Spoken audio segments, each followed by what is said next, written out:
n'entendons jamais que le brouhaha des bruits qui nous entourent et qui nous servent.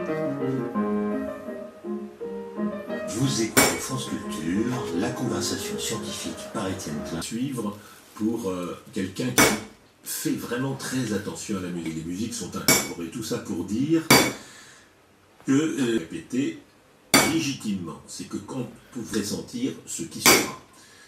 Ma permanence, parce que 3 voix ou 4 voix nous fait écrire une musique aussi concrète, aussi précise, aussi distinguée, aussi riche, pour avoir une réaction. Nous pourrions dire par le langage, dans la mesure où les émotions extrêmement générales que nous sommes capables de dire face à beaucoup de musique, c'est triste, c'est gai, nous les mettons en rapport avec la tristesse très singulière que le rapport interne entre les événements que nous, le peuple, chaque culture a sa musique et c'est séparable du reste de cette culture universaliste qui existe depuis une quinzaine d'années.